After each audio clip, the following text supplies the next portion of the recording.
happy, healthy, and sweet new year. Israel lives in a very dangerous neighborhood. Doesn't get to choose what is one issue or another.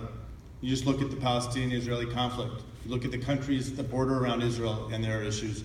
You don't need to go very much further beyond those countries to see even more issues, all of which pose a threat, a grave threat to Israel.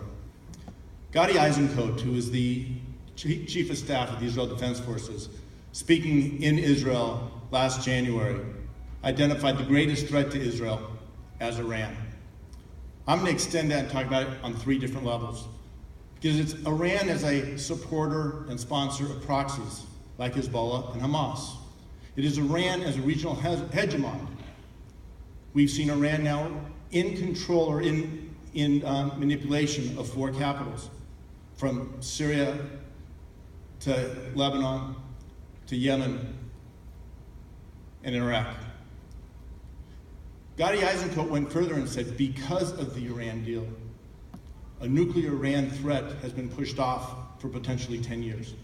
The number one threat, according to Gadi Eisenkot, is those proxies, Hezbollah. When I was in Congress, I served on the Foreign Affairs Committee. It was an honor to do so. I am proud that one of the pieces of legislation that I co-authored in Congress, the Hezbollah International Finance and Prevention Act, became law. And today, for the first time, we are placing sanctions on Hezbollah, who has 150,000 rockets pointed at Israel.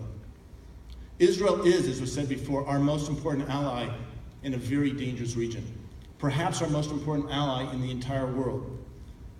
I will go back to Congress and serve on the Foreign Affairs Committee to make sure Israel has the resources she needs to defend herself by herself and to take on the threat of Iran and the proxies of Hamas and Hezbollah, and the threats of regional hegemon, and ultimately long-term to make sure Iran never, ever, ever gets a nuclear weapon, not in 15 years of this deal or beyond, any time beyond that.